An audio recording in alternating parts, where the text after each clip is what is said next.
Guys आज की इस वीडियो में डिस्कस करेंगे यदि कोई पेशेंट आईयूआई कराने की सोच रहा है, आईयूआई, ठीक है, तो क्या होता है। मैं उस पेशेंट से सिंपल तरीके से बोलता हूँ, देखो आईयूआई की प्रोसेस होती है, अलग अलग तरीके से होती है और मैंने इस प्रोसेस को अपनी बुक में भी शामिल किया है, ठीक है, कि आईयूआई की प्रोसेस से आप कैसे बेबी को कंसीव कर सकते हो। देखो आप दिखता ही नजर आता होगा, देख सकते हो ये,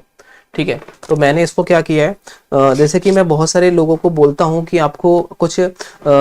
हलाशन करना है, जैसे कि हलाशन आप देख सकते हो, कुछ इस तरीके का हलाशन होता है, जैसे कि बुक में आपको सिंपल दिखता है, ठीक है, पद्मोक्करम करना है आपको, देख सकते हो ये चीजें आपको सारी चीजें हैं, ठीक है। ये कुछ योगा होते हैं जिसको हम योगाशासन बताते हैं कि कैसे आपको योगा करना है, फीमेल को कौन सा योगा करना है, मेल को कौन सा योगा करना है, ये सारी चीजें हम बताते हैं जब पेशेंट को मेडिसिन से यहाँ को भेजते हैं। तो सारे योगा यहाँ आपको देखो, ये सारे किस तरीके से योगा करना है, ये सारे इमेज दिख रहे हैं, ये सारी चीजें हम उनको पीडीएफ देते हैं कि आपको कैसा करना है, स्त्री को क्या करना है, पुरुष को क्या करना है, ये सारी चीजें, ठीक है। और मानसिक धर्म में कैसे गड़बड़ी को दूर कर सकते हैं, आंतरिक अंगों को कैसे ठीक कर सकते हो, वो सारी चीजें इसमें दे रखी है। तो मैं इसको पूरी पीडीएफ को आपको सेंड करता हूँ ताकि आप इन तरीके से योगा कर सके, ठीक है। तो आपको क्या करना है, सबसे पहले ध्यान रखो,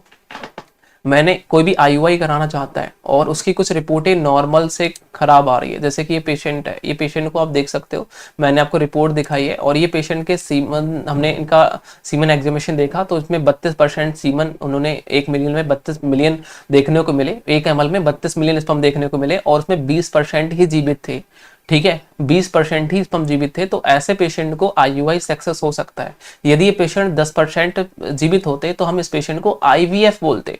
ठीक है, आईवीएफ बोलते। तो अब हमेशा बोलता हूं कि आप इन चीजों पे ध्यान रखें, ठीक है। और कुछ डॉक्टर क्या है, यदि आपको 10% है तो भी आपको आईयूआई कर देता है, लेकिन वो आईयूआई सक्सेस नहीं होगी, ये भी बात याद रखिए, ठीक है, ये भी बात याद रखना है। और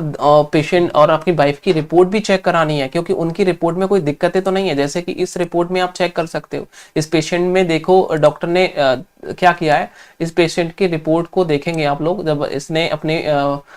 यहाँ देखिए ध्यान से, जैसे इस पेशेंट ने अपना क्या कराया, फॉलिकल स्टडी कराई है, तो आप देख सकते हो कितने कितने और कैसे कैसे एमएम का आपको दिखाई नजर आ रहा है कि 18 mm, 20 mm, 22 mm का है। उसके बाद में उन्होंने इंजेक्शन भी यहाँ देखो लोड करके लगाए थे, ठीक है, HMG के इंजेक्शन चले थे, 5 इंजेक्शन HMG के चले हैं 9 तारीख से, आप देख सकते हो लगातार चले हैं। और उसके बाद में उस पेशेंट को रैप्चर, फिर भी रैप्चर का एक इंजेक्शन नहीं दिया गया। यदि वो पेशेंट को रैप्चर का इंजेक्शन यहाँ दे दिया जाता ये तारीख वाले दिन, तो शायद मुझे लगता था ये बेबी जो है वो जल्दी से जल्दी आईवीएफ कंसीव कर सकती थी। लेकिन आईवीएफ उन्होंने आईयूआई कंसीव कर सकती थी, बट उन्होंने आईयूआई भी कर तो दिया डॉक्टर ने, लेकिन वो इंजेक्शन का यूज नहीं किया। तभी तो कहता हूं कि आपको सही ट्रीटमेंट लेना है और सही इलाज कराना है। तो प्लीज मुझे कांटेक्ट करो, अपनी प्रॉब्लम को बताओ, अपनी रिपोर्ट को सेंड करो, ताकि मैं आपको बता सकूं कि आपको आईयूआई कराना है नहीं कराना है, आईवीएफ करा सकते हो नहीं करा सकते हो, आपको क्या कराना चाहिए क्या नहीं कराना चाहिए। वाइफ और पेशेंट दोनों को, यदि आपको किसी भी तरीके की कोई प्रॉब्लम्स है, पीसीओडी है, पीसीओएस है, तो आप मुझे कांटेक्ट करो, मैं आपको बताऊंगा कि आपको कौन सी दवाइयां लेनी है, कौन सी नहीं लेनी है, कि आयुर्वेद से आप ठीक हो सकते हो, कि आपको एलोपैथ का सहारा भी लेना पड़ेगा, कि आपको अपने डाइट में चेंज करना पड़ेगा, कि आपको परहेज करना पड़ेगा, ठीक है। तो चैनल को सब्सक्राइब कर लेना, बेल आइकन को प्रेस कर देना, डाउट और कमेंट सेक्शन में अपनी प्रॉब्लम को भी बता सकते हो, देन मुझे ऊपर दिए गए नंबर पे भी कॉल कर सकते हो। Thank you so much.